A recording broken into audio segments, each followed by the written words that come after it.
Praque, viceministro de Salud de la ciudad. Nicolás, ¿qué tal? De la ciudad, de la provincia. ¿Cómo estás, Nicolás? Buenas tardes. ¿Qué tal, Fabián? ¿Cómo estás? Buenas tardes. Te quiero cambiar de lugar. Nicolás, ¿ustedes están por volver a una especie de fase 1? Nosotros lo que estamos viendo es que la cantidad de casos que estamos viendo ya hace bastantes días y sus consecuentes internaciones han puesto al sistema de salud de toda la ciudad de Buenos Aires, el conurbano bonaerense, y ya estamos viendo muchos distritos del interior de la provincia en una situación de imposibilidad de seguir dando la atención adecuada en todas las líneas. Esto empieza empieza por ocupar las camas de terapia intensiva, pero luego uno observa en innumerables situaciones del sistema de salud que se encuentra en una atención máxima, donde la atención ya no es la que uno le quiere dar para darle oportunidades a que se enfermó de que le vaya bien. Así que tenemos que bajar los casos. Para bajar los casos, lo que sabemos que pasó en todo el mundo, más allá de los testeos, el aislamiento, el seguimiento epidemiológico, el fortalecimiento del sistema de salud, todo eso, lo que hay que hacer siempre, sí o sí, es bajar la circulación. Así que entendemos cómo están las cosas, que tenemos que bajar la circulación. Bajar la circulación significa cerrar actividades. Sí. Que la gente se quede más en su casa, y para que se quede más en su casa, las actividades que motivan a las personas a salir de su casa no estén. Primero cerramos la nocturnidad, cerramos los encuentros sociales, y en el sector del AMBA, bueno, de la provincia de Buenos Aires, porque no así de la ciudad, las clases, y con eso se logró que una curva que venía con un crecimiento exponencial muy vertiginoso, se frene el crecimiento, pero se frenó en un nivel de casos que sigue siendo incompatible con la capacidad del sistema de absorberlos. Así que ahí está, ahí acabas de dar en la tecla. Y sobre esto quiero volver. Sí. Digo, ponele vos ayer, bueno, no puedo usar los datos de fin de semana porque son bajos, pero supongamos que te estacionaste en 12.000 casos provincia de Buenos Aires. Lo que vos decís es, no subí a 15.000, como venía la progresión, ¿no? No, yo tenía la progresión que íbamos a subir a 35.000 en la provincia de Buenos Aires. Muy bien, no subiste a 35.000, como en algún momento alguna progresión podía haber previsto, pero tampoco me puedo quedar en 12.000. No, en promedio de 12.000 no te podés quedar, porque un 5% de las personas que tienen casos, de los casos que tenemos nosotros, consulta a la guardia, y un 1% se interna. Así que sería 120 personas de terapia intensiva por día.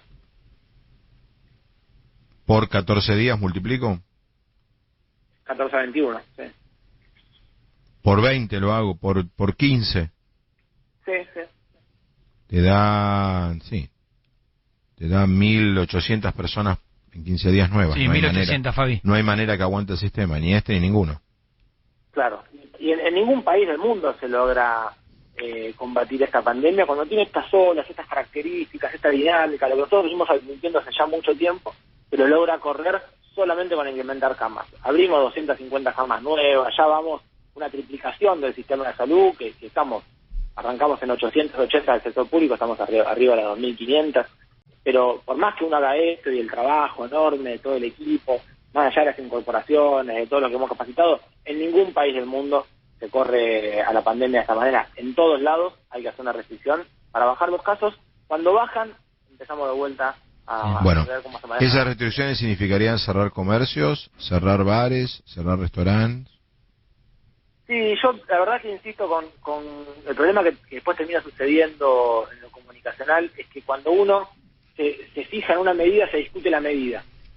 Y la medida es simplemente una herramienta para poder bajar los casos. Nosotros tenemos que bajar los casos. ¿De qué manera? Discutámosla, digamos que la definición la puede tomar, no la tiene que tomar salud, la definición. Lo que yo necesito es que bajen la cantidad de casos. Nosotros podemos asistir con los protocolos, las medidas de cuidado, en donde hay más o menos riesgo.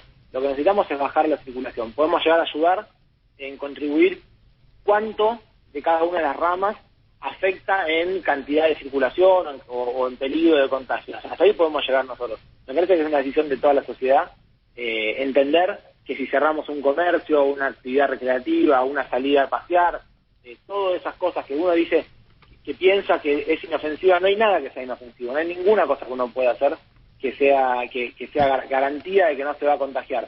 Hay algunas que son más peligrosas que otras, por supuesto, como las fiestas nocturnas, como los encuentros familiares en casas cerradas, etcétera, pero todas las actividades conllevan en sí un riesgo, y estamos en un momento en el cual no hay que hacer ninguna de las actividades que llevan un riesgo. Ramón. Y ahí, Nicolás, buenas tardes. Entiendo que no hay que ver cada medida en particular, pero hay una que se lleva la atención de muchos padres, que es las clases. En este contexto, ¿qué opinan desde Salud a partir del 30 de abril que tiene que pasar?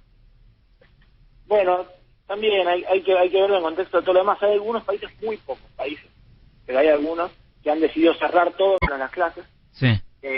Y hay otros, la mayoría que han decidido cerrar o nocturno y clase en algún momento, o todo, incluyendo las clases.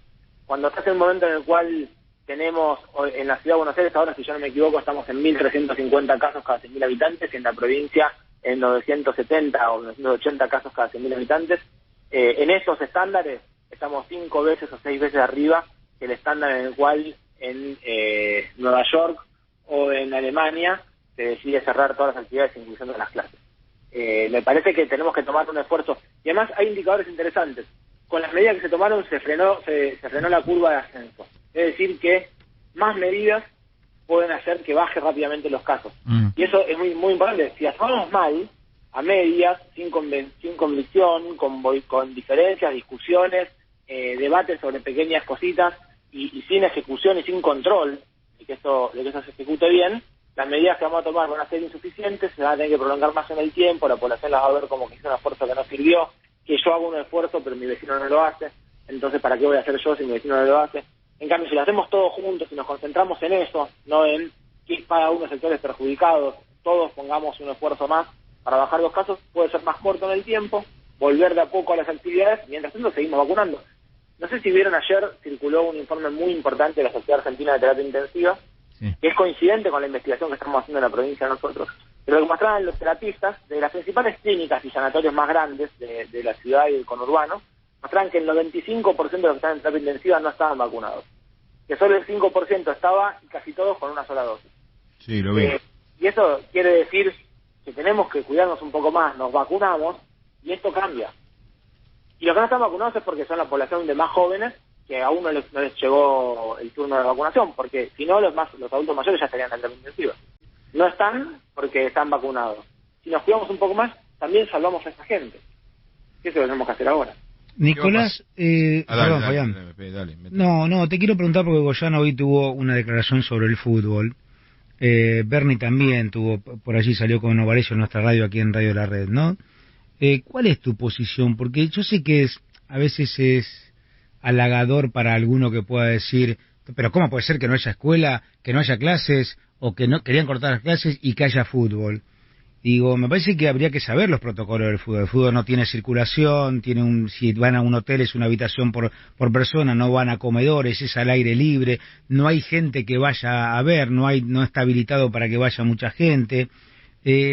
Entonces, cuando se plantea esto de Goyán, ¿vos coincidís o crees que el fútbol, con ese protocolo que tiene y ese cuidado de los testeos por copa, testeo por campeonato local, está bien cuidado y te diferencias de Goyán? ¿Coincidís o no?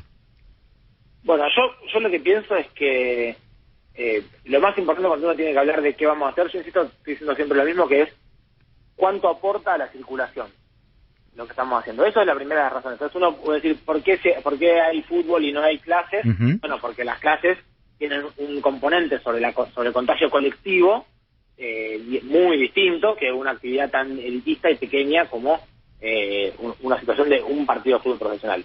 Ahora, lo que sí es importante es que pongamos a toda la sociedad en atención y en tensión. Necesitamos que toda la sociedad esté atenta y tensa en estos días.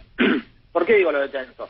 Porque si no, el relajamiento, me saco el barbijo un poco porque me molesta, voy a la casa de este amigo porque es muy amigo y con él no nos vamos a contagiar, todas esas cosas que son las relajaciones, las pequeñas momentos que uno se permite, las agresiones que uno se permite a los demás, es porque no hay una noción de riesgo muy seria. Entonces a mí me parece que lo que quiere explicar el ministro, que sabe perfectamente de epidemiología, no tiene que ver con la carga de enfermedad de un proceso en particular, sino el impacto que tiene en la sociedad en general cuando algo tan importante se frena. Dicen, estamos frenando esto porque todos tenemos que entender la dimensión de las cosas. No siempre el mensaje es absolutamente lineal y comprensible en las palabras, sino que a veces en lo simbólico que lleva acarreado detrás. Si se suspende o no se suspende el fútbol, para mí en ese sentido es anecdótico. Lo que quiero decir es, necesitamos que toda la sociedad entienda que por algunas semanas, quizás pocas semanas, ojalá pocas semanas, tenemos que hacer un esfuerzo extraordinario de quedarnos en casa y de cuidarnos. Si hacemos eso, bajan los contagios y podemos volver a tener algunas actividades más. Si no, esto va a ser mucho más largo, más doloroso y perderemos muchas más vidas. ¿Pero no te parece que el fútbol no carece de esa circulación? Que cuando un tipo... El fútbol, estamos hablando de alta competencia y profesional. Yo no te estoy incluyendo al fútbol del ascenso, que es otra cosa, que no hay hotel 5 estrellas y no hay un cuidado 5 estrellas. ¿No te da la sensación que es más gestual que lo práctico? Que no hay una circulación porque un jugador vaya en su auto, vaya, juega al fútbol y se bañe en su casa y se vuelva a su casa? Es lo que acabo de decir. Sí, pienso eso mismo. Sí. Pero parece que no tiene que ver exactamente con la cantidad de personas que se puedan... Pero tampoco se analiza así la epidemia, No, está bien. Yo respeto todas las posturas, pero a veces, como por ahí es del palo mío, por ahí lo tengo más incorporado y sé las cosas que se hacen, es como que por ahí me permito a jugar, tener una opinión más jugada, porque lo más fácil de decir es escuela o fútbol, ¿no? Viste que en cualquier reunión social voy a decir, pero ¿cómo puede ser que haya fútbol y no hay escuela? Bueno, yo lo que estoy planteando es que el fútbol tiene un protocolo muy cuidado. Ahora, después, si el chico de 20 años se va a una fiesta clandestina y después le lleva al vestuario y se contagia, no se contagia por el fútbol, se contagia por un tema social. No, totalmente. A mí lo que sí me parece que es importante tener muy presente, si se llegara a sostener el fútbol, digamos, cuestión que yo creo que en el fondo, en cantidad de casos, no tiene impacto sobre la sociedad, tiene impacto en lo comunicacional, tiene que ser con mucho compromiso. Si el fútbol lo va a hacer, entonces todo el fútbol va a tener que dedicarse a hablar de los cuidados, de la protección. Está bien. No es un día normal, sino que tiene que asumir su rol para cuidar a los demás, porque tienen un rol social muy importante, son parte de las personas más escuchadas y más queridas por nuestra sociedad. Yo puedo agregarles a los dos que lo que están diciendo los dos, que lo están hablando con mucha seriedad y con mucho sentido común, tanto Nicolás como Marcelo. Les puedo agregar a lo que dicen un elemento más, obvio. El ejemplo. Sí, pasa esto. Yo creo que sanitariamente el fútbol sin público, mi humilde opinión, Nicolás, y eso me sumo a MP, y creo que vos dijiste lo mismo. Parece que no tiene la más mínima incidencia, pero la más mínima. Uh-huh. Pero es posible que el dueño de un bar o de un restaurante o de una mercería diga, ¿y por qué el fútbol sí y yo no? Bueno, es un tema gestual, entonces querés un gesto. Bueno, estamos para tener cosas pragmáticas. Bueno, por eso agrego, por eso digo... Nicolás dijo una frase al principio, dijo dos frases que quiero rescatar, Nicolás, de esta charla. Dijiste, nosotros somos salud, nosotros pedimos y no decidimos. Lo que yo pido, dijiste, es bajar la circulación. Después, cómo la bajan, es problema de otros ministerios. Fuiste clarísimo, Nicolás, en ese punto. Pero... Sí, nosotros tenemos para opinar, pero no... Tu trabajo es bajar la circulación. Tu trabajo es sanitario. Después... los gobernadores, el presidente y los ministros decidirán cómo se hace en sus áreas. Y dijiste, no me quiero meter a hablar de un caso en particular porque cada uno tiene su argumentación. Pero lo que entra a jugar también es la cuestión del ejemplo. Y entonces ahí me pedirá, pero ¿en qué le afecta un partido de fútbol? Y sanitariamente nada. Pero me imagino que en la cabeza del que piensa suspenderlo está el ejemplo, no la responsabilidad sanitaria ni los efectos sanitarios que tenga suspender un partido de fútbol. ¿Se entiende a dónde voy, no? Sí, y yo lo quiero complementar un poco más diciendo esto. Y no podemos ponernos a discutir cada una de las cosas. Tomemos una decisión, la que sea, y la llevamos todos para adelante. Si es con el fútbol o sin el fútbol, digo que es anecdótico. Lo que quiero decir es, vamos a cerrar todas estas actividades, si no me digan, pero si el fútbol se abrió, pero si se cerró tal cosa, porque cuando metemos ahí el diablo mete la cola. Y entonces la medida termina no siendo lo eficaz que debe ser, y eso, en este momento no hay margen. Hoy necesitamos tomar una medida que sea tremendamente potente, para que reduzca, y además hay muchos indicios que nos hacen pensar, ojalá no me equivoque, y yo odio hacer futurología, pero en este momento necesitamos darle también alguna proyección a la sociedad para que entienda por qué estamos diciendo lo que estamos diciendo, hay elementos que nos hacen pensar que una medida fuerte puede ser rápidamente eficaz, cosa que no siempre sucede en un territorio tan vasto y complejo como el AMBA. Entonces, si podemos tomar una medida fuerte y bien eficaz, que dure poco tiempo, pero que produzca un efecto fuerte en la reducción de los contagios, creo que todos vamos a entender que ese esfuerzo valió la pena. ¿No te parece que faltan vacunas? En todo el mundo faltan vacunas, por supuesto. Por supuesto. Porque nosotros digo... hemos vacunado 2,5 millones de personas para una población objetivo que está un poquito arriba de los 5 millones. El total país que necesitaba urgente eran 14 millones y estamos con una dosis en creo que 8 o 9 y con 2 dosis no llegamos al millón.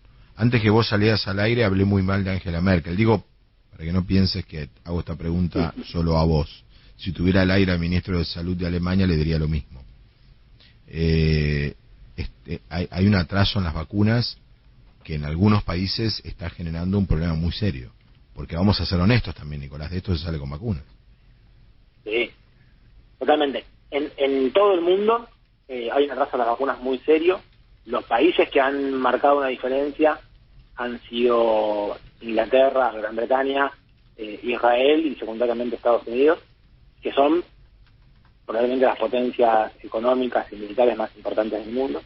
El resto de todos los países, incluyendo Europa... Pero Europa ha sido, hasta ahora, lo digo yo, Nicolás, hasta ahora la vacunación en Europa es un fracaso.